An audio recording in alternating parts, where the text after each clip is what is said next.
What's going on YouTube? Welcome to Learning to Draw and Paint with Yupari, a supplemental video series for viewers and students that will be taking in-person classes with me.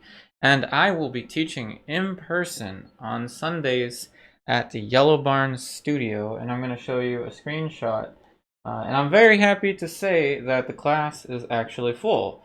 So that is a nice thing. Now you're watching this after the video was filmed, so if you're interested in taking classes with me in person and you live in the Maryland, DC, Virginia area, definitely check the link that I'll have in the description box of this video so you can see when I will be teaching and potentially enroll in classes at the Yellow Barn Studio with me. So, first thing we're going to talk about is the purpose of this video. So this is going to be a supplemental video for those of you that are in my in-person classes and those of you that are too far away to take in-person classes with me, so that you can see the process and you can have some kind of extra educational art content that is not exactly what I'm doing in class, because I'm not going to give that away because I'm going to be there not filming, but you're going to have something extra now on YouTube on Sundays to be able to watch and follow along at your own pace. So we are going to talk about the stance and simple shapes. So we are going to start off with a still life setup, and the majority of what we're going to do in this class is going to be still life, self-portrait, and portrait. Basically, whatever you're comfortable with is what you're going to be working with, because we won't be working from a model like we usually do when I teach in-person classes in other locations. But anyway, so what we're going to talk about first is going to be the syllabus for today, and the syllabus says right here what we're going to go over. So the first class will be split into 3 parts: introduction to painting and drawing materials. The second part will be the painting demonstration. The third part will be student drawing and painting time. And this is where I emphasize the stance and simple shapes. All I want you to get out of this first lesson, whether you are in the in-person class with me, as you will see, I will be walking around and correcting everyone's stance, or if you are watching this at the comfort of your own home somewhere far away from the Maryland, DC, Virginia area, the stance. So let's just go into this demonstration very quickly now. So the still life setup is blocked for the moment because the syllabus is there, but at least you got a chance to read it. So we are only going to focus on the still life group to the left. So the proper stance: if you can stand, stand. If you cannot stand, it's okay to sit. So you want to pretend like someone is pushing you. You can see my head here. Someone is pushing you right into your drawing and painting setup, and your face, your eye is going to land right in the middle of your surface. If someone pushes you in your mind, obviously don't let someone push you, but if someone pushes you, your eye should fit right there. So this is eye level with the drawing and painting surface. Eye level, and this is 90 degrees. So those of you that are watching this right now, if you're drawing and painting, or painting, and your surface is not eye level and your setup is not perfectly 90 degrees, then there is something there you can correct immediately, and you'll be able to improve your artwork immediately. So that is going to be the position of the canvas or the drawing surface relative to you. And now we're going to talk about you relative to the thing that you're working on. So you want to be at an arm's length away. So this is an arm's length away. Yes, sometimes I am closer if I'm in more detailed stuff, but typically I try to keep myself an arm's length away. That is your position relative to your drawing and painting surface. Keep yourself an arm's length away. Next, your body movement as you are drawing and or painting. Your body movement as you are drawing and or painting is going to be through your arm, not through your wrist. You do not want to work with your wrist. So these are things that you can correct right now if you're not doing these things. Now, why is Yupari saying don't work through your wrist? And yes, my wrist will move sometimes, right? But not intentionally.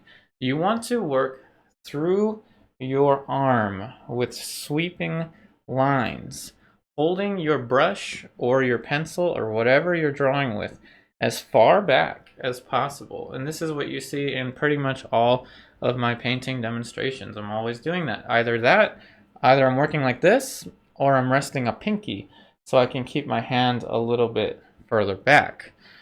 That is the sweeping motion that you are going to use when you're drawing. Now, I got a darn microphone right in front of me, so sometimes you hear a little noise when I'm drawing, and that's because I'm bumping my arm into the microphone.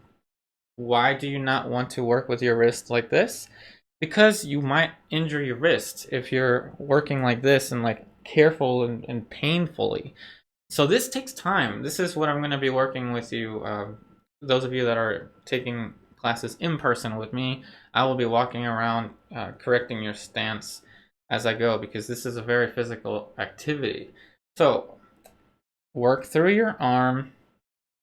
Keep yourself an arm's length away. Make sure the darn thing is eye level and 90 degrees. Those are things that all of you can correct today. So in terms of the demonstration, in class I will be using oil paint, my favorite media to use. I will be working on a pretty small canvas, 8 by 10 inch canvas, and the purpose will be to demonstrate what is possible. However, this will be the demonstration for what I would like you to do, and it's going to be very simple. It's going to be shape oriented. So now that we've got the stance out of the way, we now want to get into shape. And what does shape mean? The very goal of learning how to draw and paint is to learn how to see. You want to react to your model, to what you're looking at, and the end goal is that you want it to be intuitive. You don't want to be strictly analytical all the time. You want to have left brain, right brain functioning. You want to be creative and you want to be analytical at the same time, but you need to have freedom, and freedom is only obtained through knowledge. The more knowledge you get in art, the more you can communicate. The more you can communicate, the more you can say.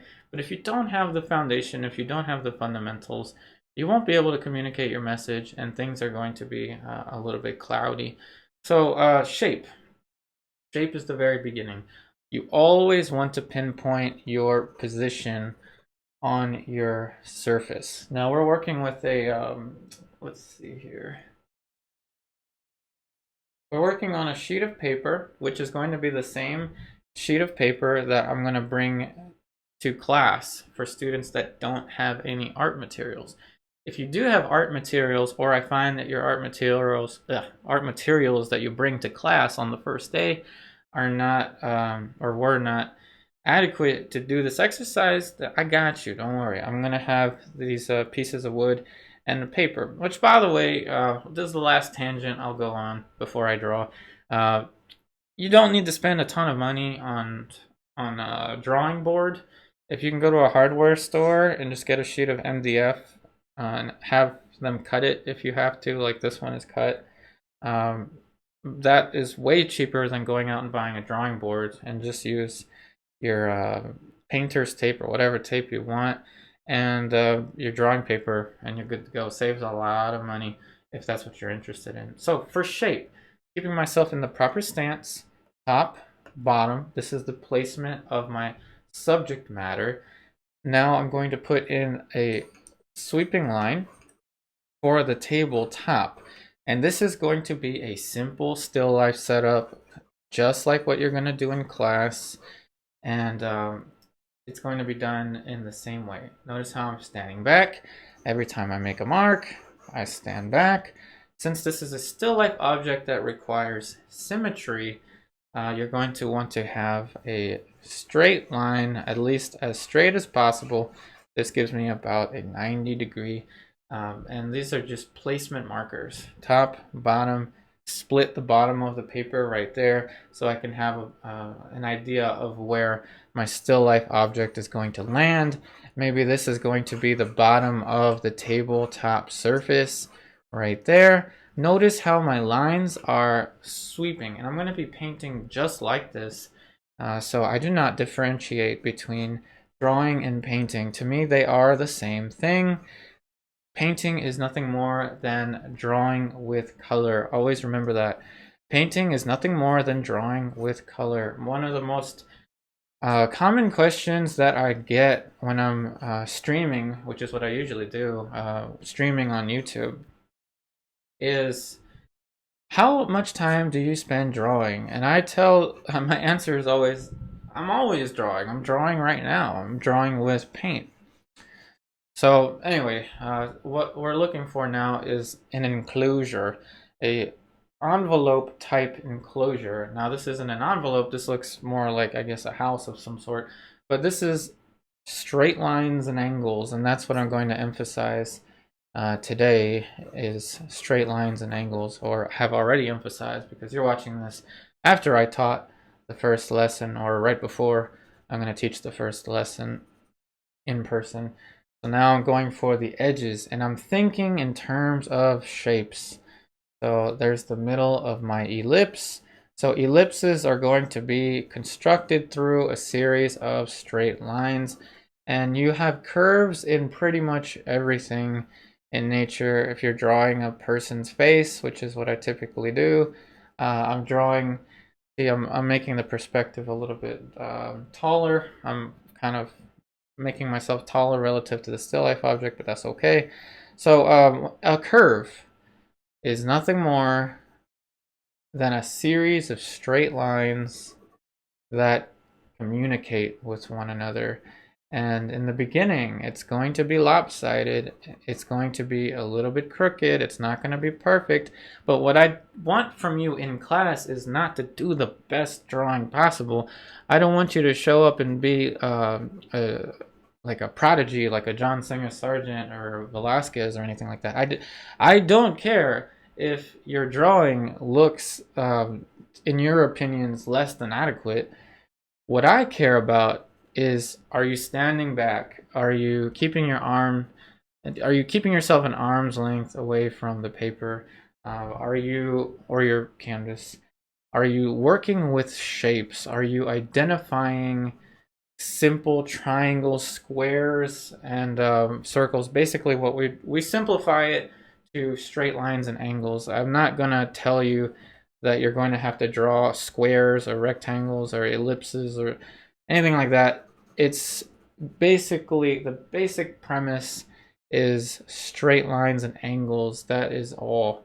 So if you're working with a proper stance, if you are creating sweeping lines like this, which I know is not easy if you're just starting, because it has to be done, the learning has to happen through repetition.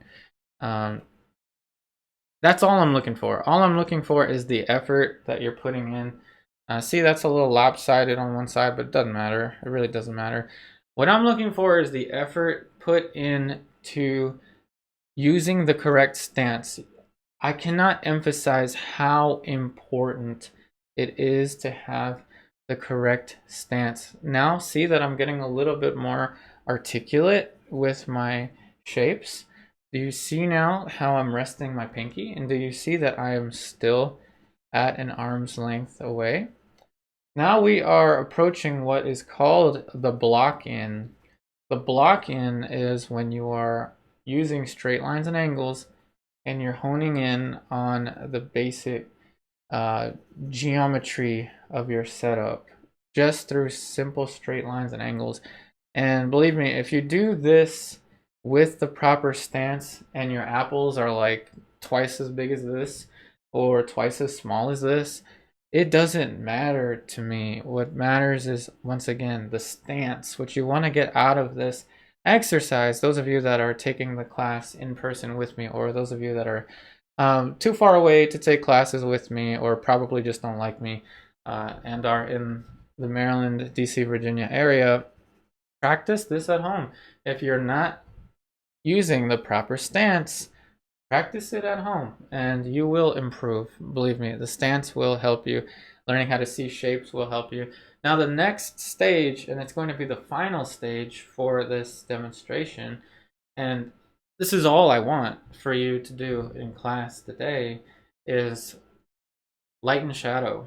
So now that you have your basic outlines, don't write a novel with the outlines. You need to put light and shadow.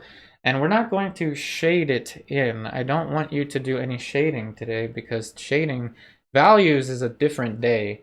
That's going to be a different day, okay? Today is just emphasized with shapes and the proper stance. The more confident I am with my marks, the darker they get. So this is how I'm making lines a little bit darker. So this is a cast shadow. It's a shadow that is projected onto the tabletop surface right there. So that is one shadow shape. I actually drew it without talking about it. I probably should have spoken about it. This is a form shadow. It's a shadow within the apple. Right here is another form shadow on the apple. I want you to be able to identify it. We will get into values later. We'll get into rendering later. We'll get into the physics of what makes things look realistic later. But what I want is a foundation in your stance and your identification of shapes. And there's a shadow, I think it's right there on this object. And it'll be easier when you're working from life because you can actually walk around and see, is that really a shadow? I don't know. I'm going to walk around and see. All of this down here, all of the stuff down here is in, and I know that it's kind of dark, a little dark. Maybe that's better for you to see, but anyway, I want you to be able to practice the proper stance and the proper alignment. This is also good for your posture because if you're going to be working with art, if you're going to be working with the visual arts, your posture is so important. You don't want to mess up your neck, and you don't want to mess up your wrist when you're drawing or you're painting, and it's going to make you draw. You're basically going to get better at what you do, and you're going to have less potential risks with your wrist and your neck. So that is it. That is how you work with shapes. This is what I will ask of you today in class, but I will demonstrate something else. However, you can use this video because the same exact paper, I'm going to have the same paper, colored pencils because I like to draw with colored pencils. And that is what I'm going to ask of you for the first day. And you can always practice this at home, practice it as much as you need to. And like I said, those of you that are too far away to take classes with me in person, I will create supplemental videos like this whenever I'm teaching a class in person because it helps you on YouTube, it helps me to create something, and it helps the students that are taking the classes in person with me. So that should be about everything. Remember, I'm going to show you the yellow barn thing once again. Very happy that that class is full. I never thought in my life I would see a full class, but that is awesome. So you see the price there, you see the time, you see the location, Yellow Barn Studio, a little program description there. So again, I'll be teaching at the Yellow Barn Studio. A link to the school will be in the description box of the video. Thank you all so much for watching. I really hope that this helps you out. I wish you the very best in all of your artwork, and I will see you on the next one.